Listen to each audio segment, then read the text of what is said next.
진심으로 환영합니다. 저는 오늘 사회를 맡은 대한사람 이영미 회원입니다. 반갑습니다.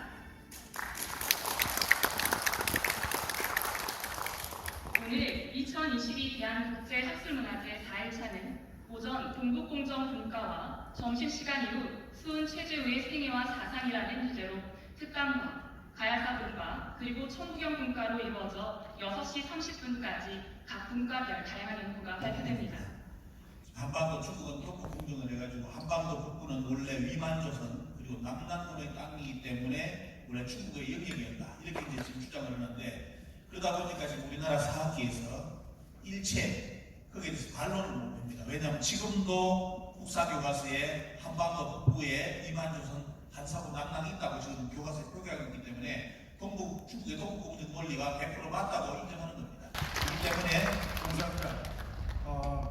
그러면 정호식 박사님의 국제대학 현재 학계에서 평양의 차이점을 보셨는데요. 그 역도원이 지금의 평양으로 모여야게끔 수경지에다 기록을 해놨죠. 그 위관이 마홈생에 도읍을 했는데 지금 그 땅은 고구려의 도읍이다 이렇게 얘기를 해놨단 말이에요. 그리고 고구려 도읍 남쪽으로 폐수가 흐르는데 그 폐수가 서쪽으로 흐른다. 자, 그리고 이제 삼국사기에서 그 김부식은 평양성은 곧 서경이고 그 서경에는 평양에는 이제 폐강이 있는데 그 폐강은 바로 폐수다 이렇게 얘기를 하고 있습니다. 이렇다 보니까 현재 우리나라 조선시대 학자들도 그렇고 현재 우리나라 학자들도 그렇고 이것을 다 이제 평양으로 인식을 하게 됩니다. 그러니까 발표 때도 말씀드렸지만은 현재의 요동반도가 과거로부터 지금까지 변함없는 이 요동지역이기 때문에 그 요동과 경기를 해수는 당연히 이 압록강이나 청천강, 대동강이 될 수밖에 없다는 인식 때문에 결국 현재 한반도 평양이 그 역돈이 얘기하는 그 평양과 같은 지역이다 이렇게 하는 인식이 바뀌어버린 것이죠. 그러나 이제 이게 제가 그 문헌을 통해서 한나라 때 문헌은 전혀 그 평양 폐수와는 전혀 상관없는 그런 그 방향을 가지고 있고 위치도 다르고 그렇기 때문에 이것은 원점에서 다시 우리가 제고해야 된다. 따라서 평양 문제에도 원점에서 다시 점검을 해야 된다 하는 것입니다. 이상입니다. 다른 부분이 국경사와 연관되는 부분인데, 역사학의 가장 기본은 사실은 그 국경사하고 영토사거든요, 기본적으로. 그런데 지금 이번 논문을 통해서 좀 읽어보신 분은 아시겠지만 조선 전기의 어떤 국경사관의 가장 결정적 계기를 만들어 놓은 것이 그 대일항쟁기에 조선 총독부를 비롯한 그 만선철도 주식회사의 그런 만선사관을 바탕으로 해서 이루어진 조선 역사지리에 바탕을 두고 있다는 것을 아까 그 지도를 통해서 비교를 해보면 똑같잖아요. 그게 광복 이후에 77주년이 돼가지만 전혀 한 끗도 바뀌지 않은 그것을 확인할 수 있었는데, 여러분들이 기본적으로 생각해 보시면 아시겠지만 역사지리를 연구하기 위해서는 사실은 현장에 가봐야 되거든요. 그런데 코로나 전국이고 또 여러 가지 주변 아까 말씀하신 대로 지금 현재는 남의 나라 영토가 돼 있고 하다 보니까 연구에 있어서 여러 가지 제약이 있더라고요. 저 또한 이제 지금 좀 이렇게 둘러보긴 했지만 답사를 위해서 연구를 위한 답사를 해보지 않은 상황에서 썼는데, 오늘 제 논문의 핵심은 결국 문헌 기록을 바탕으로 해서 제대로만 들여다봐도 답사를 하지 않고도 지금 현재의 그 육진의 위치 비전, 두만강 이남 지금의 함경북도 지역이라는 그 위치 비전이 얼마나 문제가 있는지를 상식적으로도 이해할 수 있는 부분이라는 것을 좀 강조하고 싶었고요. 지금 일제 식민 상황을 바탕으로 해서 만들어진 것이 과연 지금의 동북공정과 무슨 관계가 있느냐? 그대로 이어져 가지고 지금의 만리장성이 지금의 함경도 그 평양까지 들어와 있는 그런 것들을 보시면 아시듯이 일제 식민 상황과 중국의 동북공정은 뭐 이덕일 소장의 말씀대로 이거는 일란성 쌍둥이 전략이거든요. 우리가 흔히 어업을 할 때 그 쌍둥이 전략이라는 걸 하잖아요. 그렇듯이 일제 식민사관과 중국 동북공정은 우리 역사를 말 그대로 쌍둥이 전략을 통해서 완전히 실을 말리는 지금 상황입니다. 그런 부분을 정확하게 인식을 해주셨으면 좋겠습니다.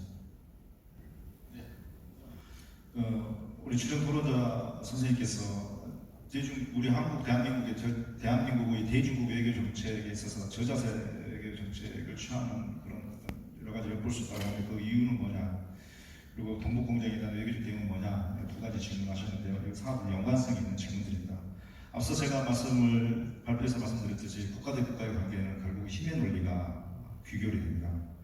중국과 우리과의 국력의 관계는 어마어마하죠. 우리가 GDP가 한 1조 5천억, 8천억, 6천억, 중국은 지금 현재 20조 달러에 육박합니다. 비교할 수 없죠. 우리가 대중국 무역 흑자를 연간 500억 달러 가까이를 400에서 500억 가까이 대중 무역 흑자를 기록해서 대일 무역 적자 200억 달러에 메꾸고 있는 실정이기 때문에 경제적인 측면에서도 우리가 중국에게 상당히 의뢰 관계가 돼버렸고, 또 정치 군사 부분에서도 마찬가지입니다. 우리가 현존하는 북한 문제가 또 중국하고 또 관계가 있기 때문에 북한 문제 해법을 풀기 위해서는 또 중국을 또 경유할 수밖에 없는 그런 현실적인 어떤 문제입니다. 그렇기 때문에 그런 부분에 있어서도 우리가 아쉬워해야 되는 입장이기 때문에 외교 정책에서도 그렇게 이론적으로 강하게 나갈 수가 없는 것입니다. 이것은 외교는 현실의 문제고 생존의 문제이기 때문에 그렇습니다. 그래서 이런 부분에서 어떤 우리 한국이 그 딜레마인데요. 특히 요즘에 미중 패권 경쟁 속에서 우리 한국이 그 위상이 굉장히 좀 더 좁아지고 있는데, 이 부분들은 앞서 말했지만 실용주의 외교, 즉 어떤 이데올로기에 매몰되지 말고 현 상황에 대한 사안에 따라서 그것을 유연성 있게 선택적으로 유연성 있게 사안에 따라서 대처를 해야 된다는 것이 보고요. 그 다음에 우리가 외교적 대응이라고 하는 그런 부분들은 실질적으로 실제 외교적 대응이라는 것은 거의 없다고 보면 됩니다. 왜냐하면 약소국이라고 하는 것은 외교 전략이 없습니다. 약소국. 왜냐? 강대국에 종속되어 있기 때문에 그런 것이죠. 그러나 우리가 지금 강소 강국을 지향하는 우리 한국의 입장에서 봤을 때 이 동북공정이라는 이런 우리 생존의 문제와 미래의 생존의 문제와 관련된 이 문제에 대해서는 강력한 그 원칙을 준수해야 됩니다. 우리가 원칙에서 물러나게 되면 중국 정부에서는 그것을 속된 말로 물러보기 때문에 우리 한국 정부에서 대중국 정책에 있어서는 나름대로의 어떤 이런 역사 문제나 이런 생존의 문제에서는 우리 한국이 힘은 딸리지만 어떤 원칙을 일관성 있게 유지해야 되고, 특히 우리는 진보 진영, 진보 보수 진영에 의해서 정권이 바뀜에 따라서 외교 정책이랄지 모든 정책들이 다 바뀌어버리게 됩니다. 이런 일관성이 없는 정책을 했을 경우에 주변국에서는 굉장히 불신을 하게 되는 것이죠. 그렇게 되면 그런 리스크는 바로 우리에게 다가오는 거거든요. 그렇기 때문에 여야 정치, 진보 보수와 정권이 바뀌었어도 대외 정책에 있어서는 일관성 있게 정치를 밀고 나갈 수 있는 그런 어떤 그 시스템. 미국 같은 경우도 보수당, 공화당과 진보당, 민주당이 서로 갈등과 대립을 하지만 대외 정책에 있어서는 한 목소리를 내거든요. 그런 것처럼 우리 한국도 그런 어떤 정치적 성숙이 바탕이 돼야만이 대외 정책, 외교 정책, 동북공정에 대한 대응 전략에서도 거기에 적절하게 대응해 나갈 수 있을 것이라고 보는 겁니다. 이상입니다. 분단국가입니다. 이것이 어떻게 해결되느냐 하는 건 지금 저희들 한민족에만 남아 있습니다. 똑같은 운명의 두 나라는 이미 해결을 했습니다. 올라면 1975년에 이미 했고 독일은 1990년에 했는데 저희들은 아직도 지금 해결이 안 되고 있습니다. 세 번째는 남북 경제적인 부국과 빈국의 교차지대에 있다는 걸 또 생각을 해야 됩니다.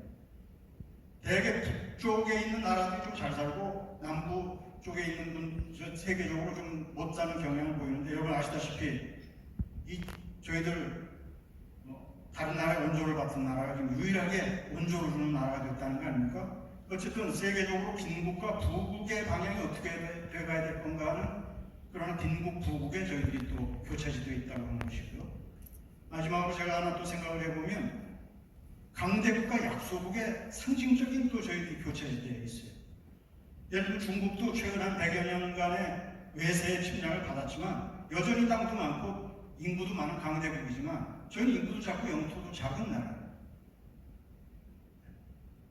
그런 또 나라들이 둘러싸여 있습니다. 미일, 중러라는 나라, 그런 뭐 소위 말하는 강대국이라는 나라. 저는 뭐 그런 호칭을 쓰고 싶지 않아요. 주변 네 나라를 그냥 주변 사국이라고 얘기하고 싶습니다만 보통 일반적으로 얘기하면 어쨌든 지금 세계 질서를 주도하는 나라들이죠. 그런 속에서 우리 남북한이 앞으로 통일을 전후해서 나가느냐가 이 강대국과 약속의 하나의 진로도 제시할 수 있는 그러한 것이라고 저는 생각합니다. 물론 뭐 지리적으로도 해양국가와 또 대륙 세력에 지금 징검다리 역할을 하고 있고요. 이게 지금 우리 8천만 한민족이 차지하고 있는 역사적 과제입니다.